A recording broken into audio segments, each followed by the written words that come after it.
Well, hello, everybody. I'm Robert Helms of the Real Estate Guys radio program. With me, as usual, co-host financial strategist Russell Gray. Hey, Robert. Hey, everybody. Thanks for tuning into our YouTube channel. We've got an extraordinary interview today with a gentleman that has an impact on both of our lives, and he didn't find out until we got together, and that is Jay Papasan, who's the co-author of the incredible book, The One Thing with Gary Keller.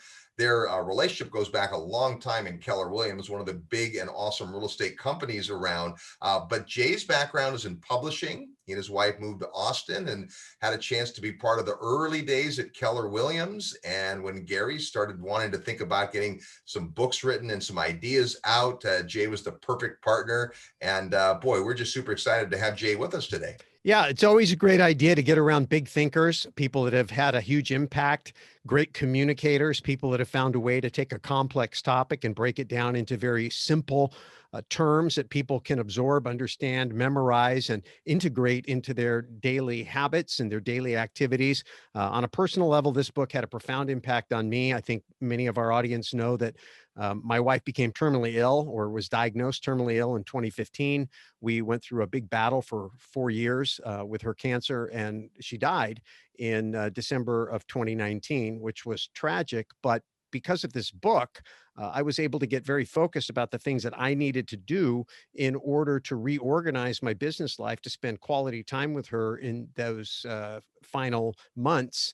And so it's really personal to me. I can't endorse the book strongly enough. I can't tell you how important it can be in your life if you let it, that the things that they teach really do work in the real world. I only wish this thing would have been written, 25 years ago, right? 30 years ago. So I could have put it into place, but I'm really happy that I got it when I got it. It made a huge difference. And I'm quite certain that anybody that reads it and listens to what Jay has to say and Gary have to say are going to discover it can change your life as well.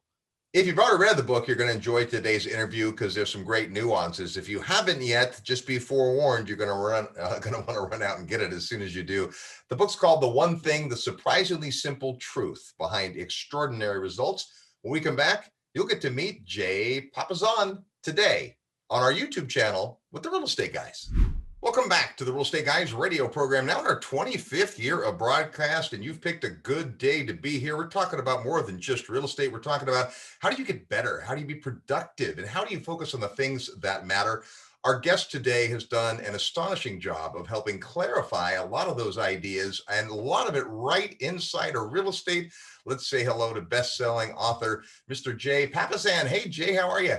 I'm doing fantastic. Thank you so much for having me on your show. It is such a pleasure. Many folks probably recognize your name as being the co-author of one of the most awesome books to come out in the last 10 years, The One Thing.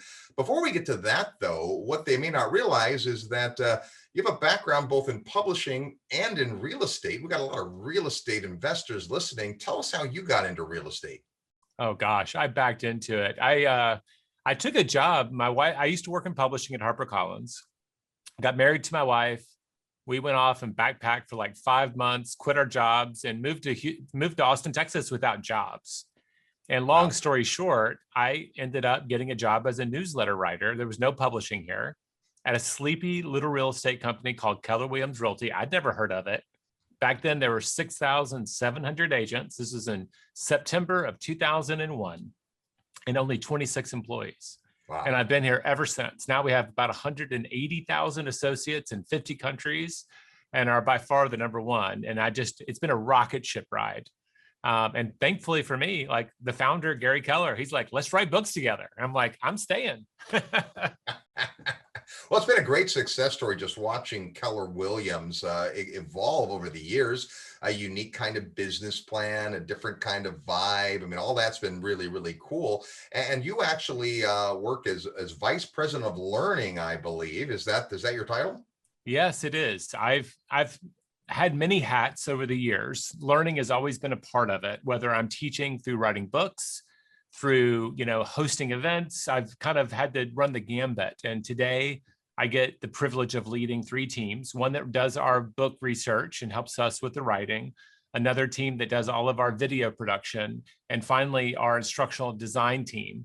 And they're award winning. They've been #1 in training magazines enough times they moved them into the Hall of Fame. And so it's been a real privilege to get to work with that talented group. You know, Jay, there's this old joke about, what if I hire someone and I train them and they leave? And then you say, well, what if you don't train them and they stay? We all know that in real estate, training is critical because it's a pretty low barrier to entry to become a real estate agent. To get your license in most states isn't that much work. And, you've met real estate agents, but to do it on an extraordinary level, that's a whole different ballgame. And it's like the Pareto principle everywhere, the 80-20 rule, right? There's 20% of your agents that sell 80% of your property. And what you guys do through your writing is kind of speak to that. I remember when I first got the first book that I was aware of that you and Gary wrote was The Millionaire Real Estate Agent, which resonated with me. I was a working real estate agent at the time and just knocking on the door of being a millionaire. I'm like, this book was written for me. And it really was aimed at agents. Can you talk about that book? I'll just validate. And the last time I did the numbers on our math, the top 10% sell more than 50% of all the homes. Wow. So lots and lots of people can get a license, in different times in California, you'd hear the jokes about getting pulled over and getting a ticket from a police officer and people using their real estate license instead of their driver's license because it was so common, right? But people get into real estate because they see the average commission amount. That's what the data tells us. The higher the average commission amount, the more likely people are to join real estate. But they don't realize it's a business, a full-fledged service business that requires you to be in charge of sales and service. And it's one of the most, outside of the stock market, it's highly regulated too, right? And people are selling their most valuable asset. So I think a lot of people are attracted to it because for a couple of grand and a laptop and a cell phone, you can have a six-figure income if you do the right thing. So yes, training is absolutely one of the things that people need in this industry. And it's a big part of the success of our company and lots of our competitors too. So back to the Millionaire Real Estate Agent, the Pareto principle is, this 80-20 rule. To me, it's like gravity, right? It's hard to prove, but it is like, even scientists struggle to explain it. But like, I'm not going to step off a building and challenge it. To me, the 80-20 principle is just a fact. It's a law that governs the universe, and it may change the numbers a little bit, but there's always a minority of things that we can focus on that'll give us the majority of our results. And once you really make that breakthrough, it can be kind of addicting. Like you want to start gaming every system by figuring out what's the biggest lever here. So the Millionaire Real Estate Agent was our attempt to interview the most successful and identify a few of those for real estate sales. Now, Jay, many of our listeners actually do sell real estate. So we have agents and brokers that listen. But I think the bigger picture is we have investors that pay attention and they all hire brokers and agents to work for them. And one of the shortcuts I've always told people is to hire a great agent. It doesn't actually cost you any more. It'll end up costing you less and making you more. But let's talk about what are some of the attributes you see from where you sit. What are the things, the distinctions between the great agents and the also-rans? I think any professional, I'll just take it outside of even agents, any professional, I think that, and we talked about this a little bit towards the end of the one thing, that people who are inherently learning based, right? They're always asking, how does this work? They're curious. They want to understand things. And we believe they need to be models based, meaning they're asking, what's the best approach that we can take to doing this? Not what's the best I can do, but what's the best that can be done. And my journey is now, like a student, to get as good as I can at that approach, because we don't need to reinvent the wheel. And I find that the best professionals generally, if you ask them enough questions, you realize they have a fundamental idea for how things should operate at a great level. And they are hewing pretty closely to that. And they're always willing to re-engineer the model as the world changes, right? When their customers need new services, they adapt. So I just think that, I don't know, I just like, there's no magic bullet. It's a journey. And a lot of them, you look at them today and they've become amazing professionals that have all of these habits that are driving these behaviors, but it didn't happen overnight. They just, each year, they were on that journey asking, how can I do this better? How can I do this better? And they were relentless in that pursuit. Well, I love that. Most of people's journeys are doing something right and learning from it and then stubbing your toe and knowing what to avoid. We can learn from other people. We can also learn from books. And you and Gary wrote this amazing book, The One Thing, which, as we talked about before you came on, profoundly impacted both Russ and I. But it's a pretty simple idea. And I think, if you start kind of with the domino principle that you talk about, explain that, because I think it really sets up most of what you talk about in the book. Well, the domino principle kind of feeds into the number one misconception. A lot of people see the title, The One Thing, and what they hear is the only thing. Right.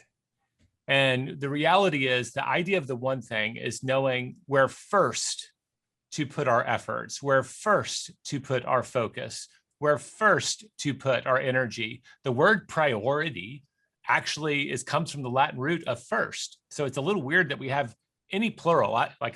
Let me look at my firsts. I can't even say it, but my priorities. So where do we start? And if we're willing to give those things the majority of our time and effort, we tend to get many things in return. So everyone who's listening to this at some point when they were a kid has lined up dominoes. What happens when you knock over the first one if you've lined them up correctly? Off it goes. Off they go. That's the idea. So we use the metaphor in our training and our coaching, let's line up your dominoes. When you line things up properly, it doesn't mean that they're all going to fall over every time. But what can happen is you get the most impact from each individual effort. And the story we told, there was a group in the Netherlands back in 2009. They set the world record and they knocked over almost 4.5 million dominoes. Wow. I think it took over 13 and a half minutes for just all of them to fall down. You can find the video online, but it all started with one domino. And so one thing can do many things, and it can also do more. And this is kind of like when I was sharing earlier, the growth of Keller Williams. Some things become exponential.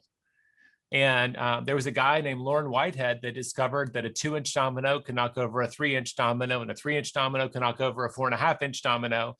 And I'm a French English major, so my math falls apart after that. But if you got on an Excel spreadsheet, you could run it out. And by the 17th domino, starting with a 2-inch domino, it would knock over one almost as tall as the Leaning Tower of Pisa. Wow. You get out about 27, it's the Eiffel Tower, which is almost as tall as the Empire State Building. And you go out less than 2 domino packs, like I think it's 54 or 57. My memory is failing me today, but it would go all the way from the Earth to the moon. And so what begins kind of too slow to really remark on can move and grow so quickly, it'll take your breath away. And that's actually what extraordinary success looks like in careers. That's why 10% of realtors sell over 50% of the business, because over time, those efforts start to add up to a lot more than the sum of their parts. And that's the big idea of the book. We want that domino run, that exponential domino run for everyone. I want it for my kids. I want it for my wife. I want it for my friends, right? You want it for the things that matter. You want to get that exponential run. And that's by focusing on that first domino. That's the beauty of it. You don't have to learn everything at once. If you focus on the right first domino, things will accelerate and help happen for you naturally and faster. It's a great foundation for the book. And obviously people can follow along with this concept of the one thing that can then kind of go in a lot of directions. It's kind of like the way leverage works. Real estate investors understand leverage, Yep. but it's two ways, right? You have the leverage of, if all the dominoes are the same size, you'd have the leverage as they break into 2 and 3 and 4 lines of dominoes. But then the leverage you talked about, which is that a domino can actually knock over a bigger domino, that really has you thinking. Well, I love that you just said it goes both ways. Like in real estate investing, there's a lot of people that are addicted to leverage. And leverage can accelerate your growth, and it can also accelerate your demise, Yes. right? You were sharing earlier, like you've been doing this for 25 years. Is that correct? Yeah, crazy. So y'all have been on your own journey of mastery, right? You seem like this is all happening as second nature, but I'm sure that if you went back in time, there's a lot that you learned along the way. But in 2009, we saw the Great Recession, and a lot of people's leverage turned into a negative, but that works the same way. Those things that are too slow to really feel like a liability can add up really quickly. I'll give you an example. My favorite cheat meal on earth, is going to be a bacon cheeseburger.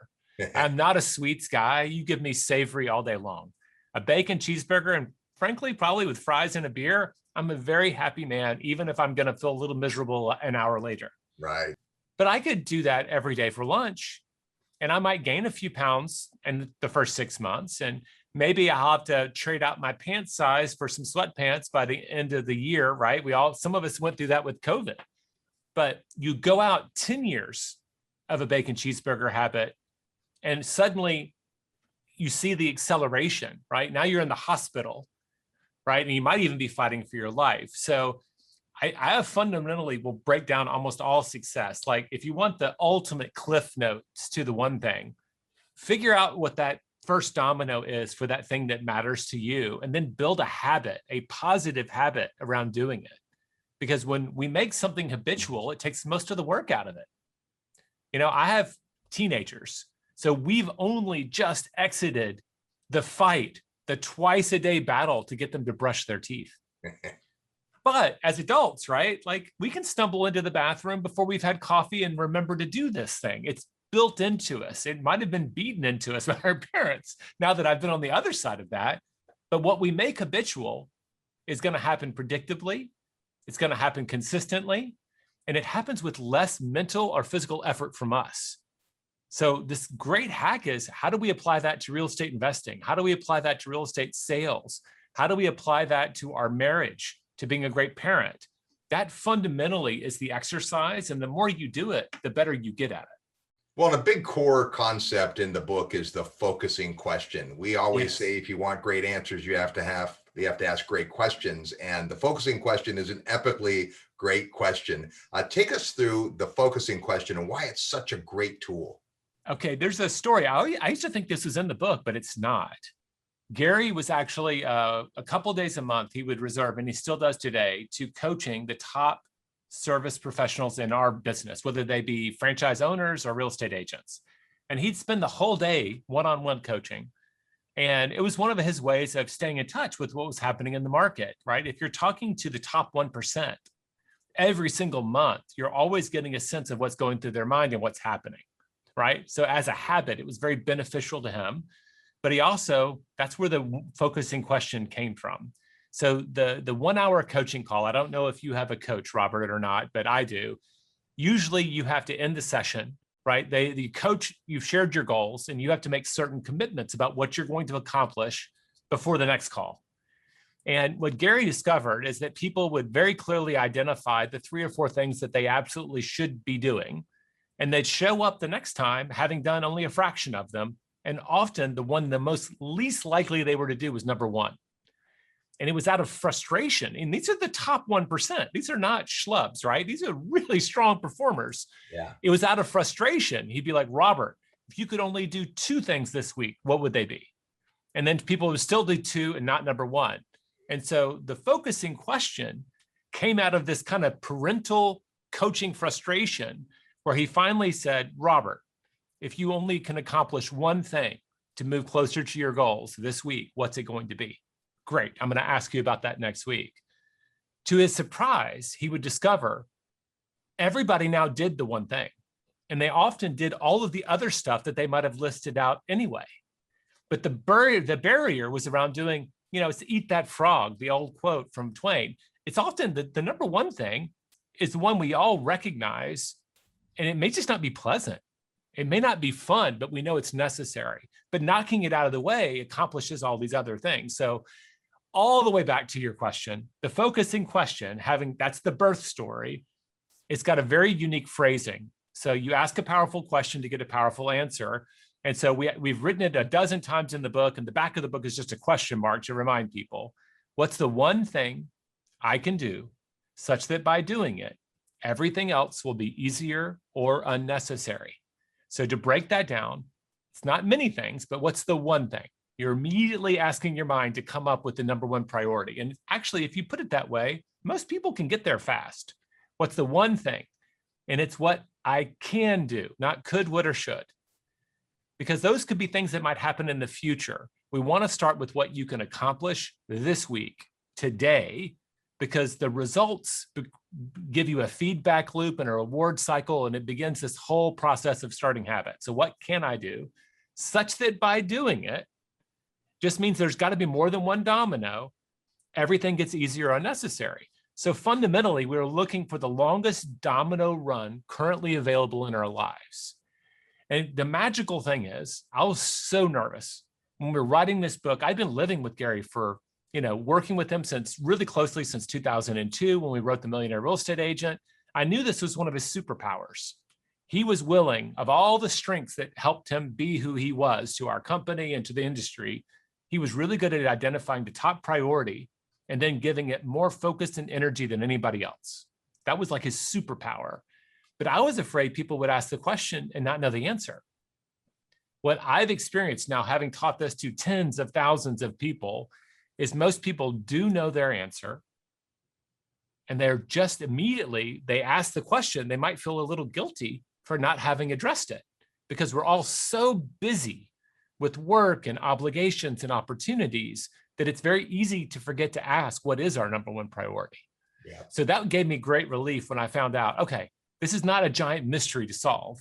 People just have to stop and ask the question, and 9 times out of 10, they'll get great clarity from that activity. It forces your mind to work on the solution to it. Now, something I've always wanted to ask, and you're the perfect person to ask. Sometimes you think about the one thing, and the majority of us are going to look at the thing that knocks down all the dominoes. But then there's the other part of the question, which is there something that in so doing I can do that makes everything else unnecessary? Can you speak to that nuance? Well, I wish it was unnecessary every time, but easier is more often what happens. Yeah. What happens is because I did my lead gen, I'm more likely to find a property that matches my criteria or whatever that is, right? Because I did this number one activity, most things do become easier, but occasionally they actually become unnecessary. And in business, we were talking about this with your partner, Russell, before. Like one of the best ways to make things unnecessary for you is to bring leverage into your life, right? At some point, most service professionals have to ask the question, am I going to move from I to we to they? And that's the journey of being a business owner, where I do it all to maybe we do it all.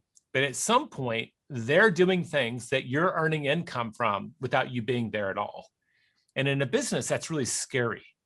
One, we have to hire them. They're dependent on us. There's like all that psychology. But when you get it right, it becomes their job, their opportunity. And what amazes most people is most of the stuff that we're really good at because we're entrepreneurs and we're willing to lean into it, there's someone out there that the worst parts of our job would make them happy every single day. And they're far better at it than we are. One of the great lessons I learned from Gary is he said that the distinguishing remark about an entrepreneur is not that they're good at everything. It's they're willing to do everything because they're committed to being an owner of the business. If you're the owner of the business and you don't have a janitor, who's sweeping the floors? You are. If you don't have someone to be your call coordinator, who answers the phone? You do. If you don't have someone to handle sales, you're the salesperson. If you don't have, you just have to wear all the hats. And inherently, we sometimes forget that we're actually not good at all of those things. We're just willing to do them. But there is someone out there, and I believe this firmly, that there is someone out there that is their one thing. It's not just the thing that they're great at. It might actually be where they get meaning, right? That I'm so good at this thing that this is what gives meaning to my life.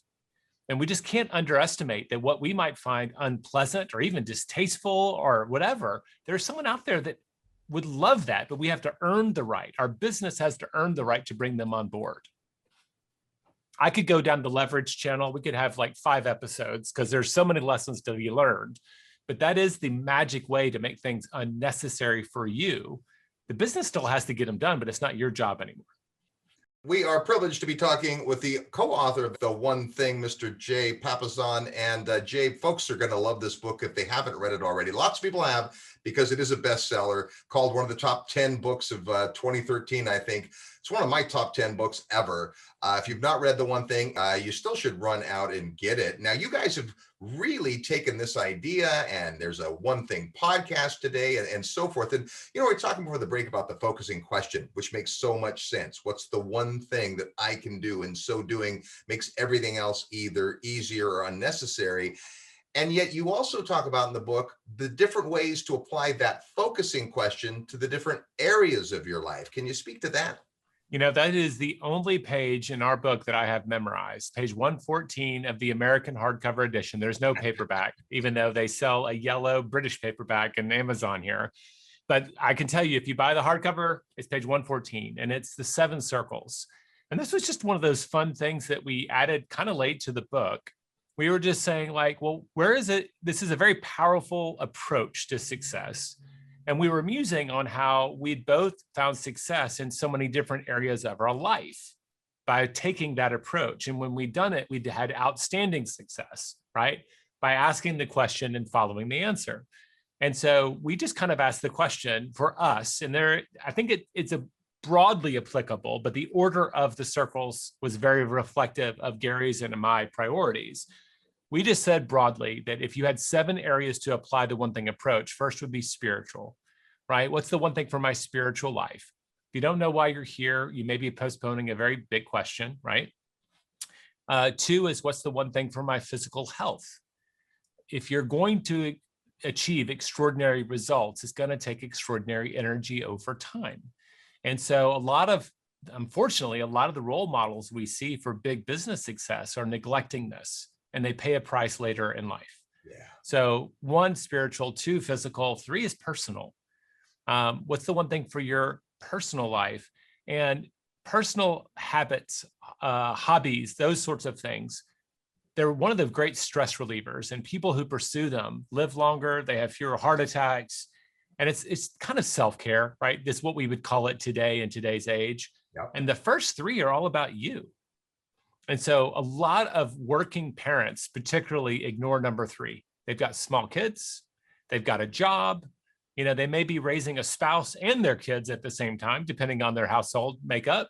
And like, when do they have time for themselves? And I don't think that a trip to the spa once a quarter means you have a personal life. Having a personal life means that every week you get some time that's just for you to recharge. I recharge not in a crowd. I'm a massive introvert. I can do interviews, I can give speeches in front of thousands of people, but it takes energy. It doesn't give me energy. Right. My old partner, Dave Jinks, who co-authored our first few books together, he'd walk off stage after talking to 5,000 people and be bouncing off the walls. And I would just be a puddle, right? Okay. So there's things that we do for work, and there's things that we get to do just for me. And if I'm walking through the woods or standing in the stream with a fly rod, my energy is going up. If I'm reading a book, right? So what are your hobbies? What do you get to do just for you? So those are the first 3. And when people fight us on that, I usually ask them, it's been a while for a lot of us, but when you sit on an airplane and they go through the whole safety rigmarole, if you're sitting by a child, do you put the oxygen mask on yourself or the child first? You first. Why is that, Robert? Because I can't take care of anybody else if I don't take care of myself. Thank you. That's exactly our point. So after that, the 4th circle is your key relationships. My wife and I, every year, when we go on our annual goal setting retreat, we like to set goals we have aging parents. Like, what's our one thing this year for my dad, who's fighting prostate cancer, for her dad, who battled cancer 5 years ago and who's in a wheelchair, and then our kids, what's our one thing for Veronica? And we set goals around those key relationships using that framework. And it gives us great clarity when you have teenagers at home, like, well, gosh, we've got to get him his college test prep, or we have to start touring universities, or, right? You get great clarity about what you can't miss out on at that time.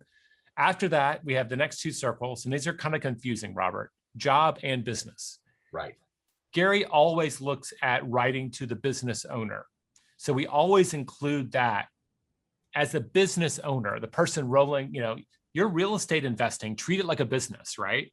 My wife and I do. We have a business plan every year for our investments, right? Will we make improvements? Will we raise rents? We treat it like its own business, even though it's not technically incorporated as one. Yeah. You then have a job, even as the owner, within that business. And so having great clarity about how your job lines up with the one thing for your business is usually a wonderful thing to know. So that's why we separated those 2. For a lot of people, they just need to know it for their job. I get it. But I would tell you, if you don't know how your job lines up to the one thing of your organization, you're missing an opportunity to prioritize your work in a way that would get you ahead. And it's probably a great conversation to have with your boss.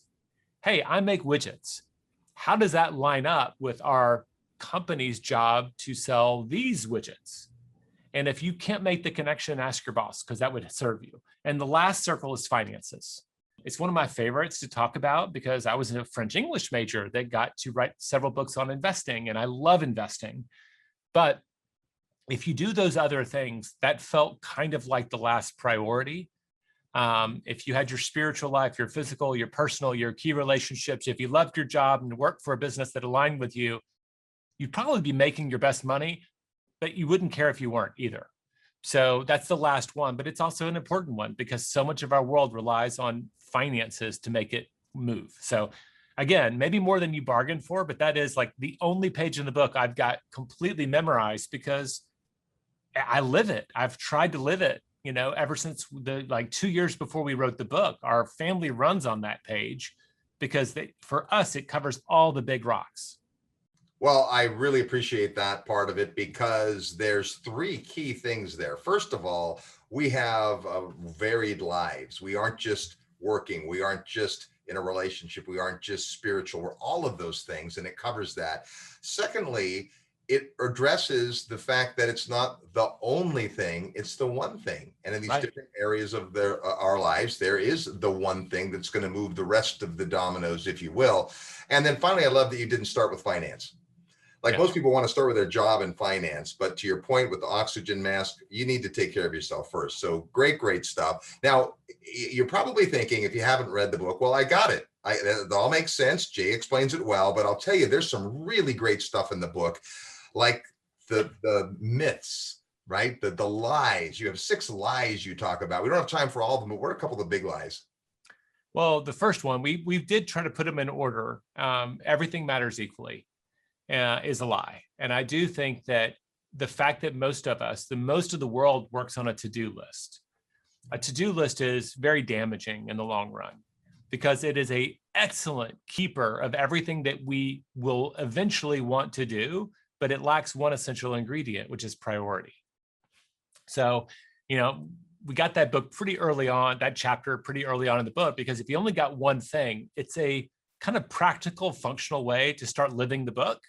So if you're one of the 80% or so of people that have a to-do list in your life, whether it's I'm going to stream this next on Netflix or what I have to do for work, we try to take it to an extreme Pareto. And that's the 80-20, but kind of on steroids. Instead of just stopping at what the 20% of that list is, we want to go all the way to what's the number one thing. So the way I usually get people in our classrooms and in our corporate trainings, most people can very easily have a list of 25 things they know they need to do this week. That's a very normal sized list. It's about one line for every line of the page when you give people time to go through it. And it's everything from kids' chores and all of the other areas. You ask them to ask the question, if you could only accomplish one thing on that list this week, only one, you have to choose what would be your one. And people will fight you on that for a long time, but I'm going to do more. I know that. But in this alternate reality, you only got to do one. What will it be? That becomes your new number one. And now you ask the question, great, you got your number one thing done. You did, in fact, have more time. You get to do 2.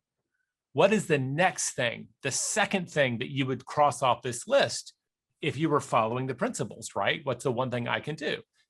Usually people can go from a list of over 25 things to a short list of usually no more than 5 very quickly. And now all of a sudden they have a clarity. There's all of this stuff that takes up time, and a lot of it has to be checked off. But if they actually focused on this 3, maybe 5 things at most, they could declare it an amazing week, a victorious week, a week we're celebrating. But most of the time we get so lost in the list, we don't even know what is number one until we feel guilty for not doing it. So we call that exercise the extreme Pareto, because you're trying to take your long list and identify first and foremost, what's your number one? And if it has to go on, right, what's that 20%? What is your 3 to 5 things that truly move the needle in your life? Now let's make those the battleground for your calendar. What earns the right for you to reserve time on your calendar? It should be around first that number one, and then in descending order, the rest. That exercise, how long do you think it takes to do that? Not very long. I usually can get people to go through that entire exercise in less than 5 minutes. Wow. With experience, I had a coworker, I bought him an egg timer. And I said, every day, your first 3 minutes starts right here. He was promoted twice in the next 18 months and then started his own business. So you're saying it works? Oh, yeah. And like a lot of things, it's simple, right? The subtitle says a surprisingly simple truth. And Gary understood this, and he's beat it into my head in a very fatherly way. Complicated things can feel sexy and attractive. Look how sophisticated that is. People can't live in complicated for long. Right. If you want people to live something, they have to live something that's actually quite simple. The irony is, if you did an analysis, we have, I don't know, like 5,000 reviews on our Amazon page. I've literally broken them down by 5, 4, 3, 2, and 1 stars and done word analysis on them. So just trying to do my job better. Yeah. The thing that most people compliment us for the most is also the same characteristic of the 1-star reviews. Simple. People either embrace the simplicity or they fight it. You can't win everybody over, but I'll take that. If their criticism is our approach is too simple, as someone who's run multiple businesses, has a very complicated job in someone else's business, I'll take simple all day long. All right. So clearly not everything matters equally. That's one of the big lies. What's another one of the big lies we'll end with today, Jay? Let's go with the balanced life. I do think that a lot of people, especially I think some of the younger employees I've worked with, are looking for this mystical idea. The way we wrote it is a balanced life is a lie. And we try to counter that by actively counterbalancing our life. So the long and short of it, we went through the 7 circles. In business and your job, actually the greatest results come from being persistently out of balance. If you're always focused on the number one priority, there's lots of little brush fires all the time. It's not neat and orderly, right? You're focused on growth, customer acquisition, right? You're growing, and that's a messy time. It's also a great thing. So you can be out of balance for very long periods of time in those circles, whereas the other ones, you cannot. And people will say, oh, I'm doing all of this for my wife and kids. Well, you didn't get to cut a deal with God that says that you can be absent from their lives for 16, 17 years and then expect them to hang out with you when you're retired, right? Those are things that you have to attend to on a regular basis.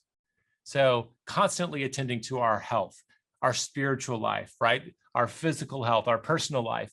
Those are things, if left out of balance for too long, the wheels come off. So a balanced life is really not so much a place we get to go. It's an activity we do every day. When I teach this, kind of the cutesy trick that we do is I'll ask everybody to stand up, and if they're physically able, to stand on one foot, right? They're all balancing on one foot. And then I ask, are you balanced or balancing? And everyone immediately gets it. They're balancing. That's what we have to do. There is no nirvana that we arrive at where our world is perfectly ordered and it just stays there. It's always an exercise. It gets easier over time, but if we make it an activity, I think our expectations will match our results a lot better. We'll be happier, and we'll also manage both our health and our relationships at a far greater level than we currently do. Well, great stuff. We could go on, but Jay, let me ask you this. What's next for you guys? What are you working on? I know you've written some other books on real estate, and what's coming up down the road? Man, I've got 3 completed manuscripts that I've been working on with our team. Right now, I've got to get my partner, Mr. Gary Keller, back in the writing room so we can finalize them. There's stuff that I really can't wait to share with the world. His one thing of late has been the technology invasion of real estate space. Yeah. And as you noted early on, Keller Williams, when I joined, we were the profit share company. Then we were the training company. He has been very willing to disrupt himself if it's what it takes to go to the next level. And we're in the middle of one of those right now. So I've forgiven him from leaving the writing room because his one thing was this great company that 180,000 souls depend on right now. But we'll get him back soon. So we have 3 great projects. I can't share them, but I just know that we haven't been idle.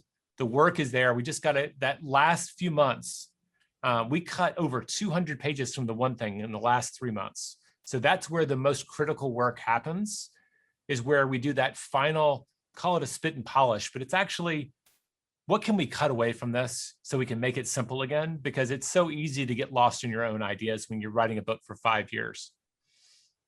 Sorry to tease you. I wish I could tell you, but. Well, we'll be ready when you are, my friend. Hey, thanks so much for sharing your ideas today. It's been great to spend some time with you, and keep up the good work. Thank you so much. I just really appreciate you having me on. And what a fun questions you asked today. I can tell that you guys have been living this book for a while. It's so true. If you haven't yet, get out and get The One Thing. Copies are still available. There's Jay Papasan. You're tuned to the Real Estate Guys radio program. And thanks so much for tuning into the show. Hey, if you want to do bigger deals using other people's money, or you want to invest passively along folks that are doing really cool stuff, then come on out to the Secrets of Successful Syndication, our 2-day training on putting together bigger deals. It's an awesome training with a great faculty. You can get all the details on the website at realestateguysradio.com under events. Well, what a powerhouse. I loved the book. I love his writing, but just to spend some time with Jay, that was awesome. That was awesome. And, for me, I've read that book. I mean, not just read it, but studied. I locked myself in a hotel room for 9 hours and read it over and over and over again. And then I highlighted all kinds of things that I needed to do and started asking myself that focusing question. And yet here I'm sitting here with 2 pages of notes just based on everything that he said. And I picked up a couple of things that I thought were really good. And one in particular that I've been guilty of that I just got really kind of nailed on. And that is the idea of getting lost in the list. So for me, I have this habit, and it's a habit I learned from a sales mentor of mine early on, and it's turned out to be a bad habit. And Jay talked a lot about habits. And so, one of the things I realized is I have a bad habit, and the bad habit is before I focus on something important, I like to clear the deck.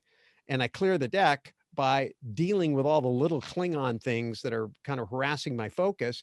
And rather than do what I should do, which is ignore them and delegate them or relegate them to their, proper place at the bottom of the list, I do them first to get them out of the way so that I can focus on the main thing. And of course, then the doing of all those trivial things end up gobbling up my time. And I'm sure I'm not the only person listening to this, right, that has that problem. But I just realized that I got to quit doing that. I have to focus on the one thing and do that first. Gary Keller talks about in this book, Gary and Jay talk about it in this book. You spend the first 4 hours of every day working on the one thing before you do anything else. And so this interview has just been a big reminder to me. I need to get back to that basic fundamental thing of first things first.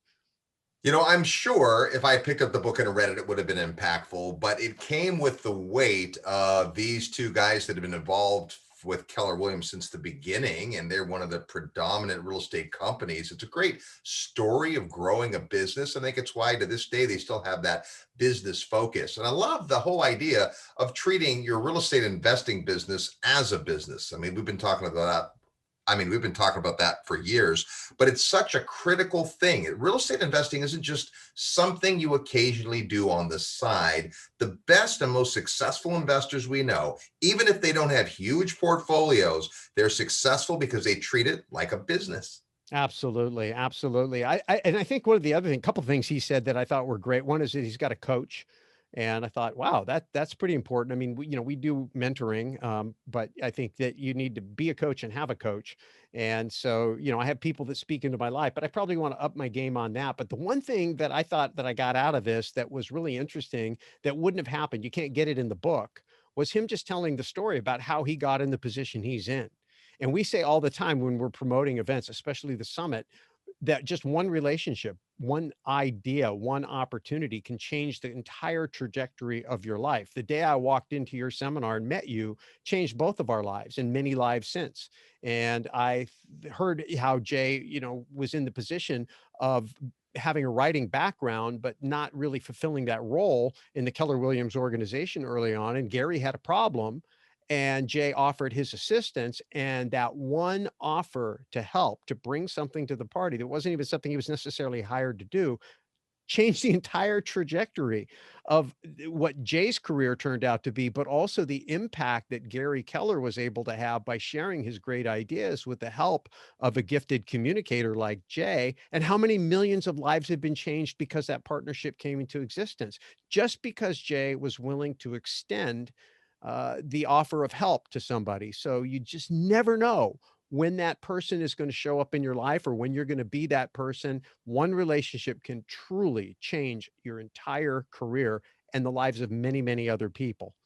You know, you mentioned the Investor Summit. We're just off the most amazing 19th annual Investor Summit ever. Totally sold out a few weeks before the event, but it's not too late to get on the advanced notice list for 2022. It'll be our 20th annual Investor Summit. It's going to be the best one yet. Go to the website at realestateguysradio.com. Under the button that says Summit and get on the advanced notice list. Big thanks to Jay Papasan for spending time with us today.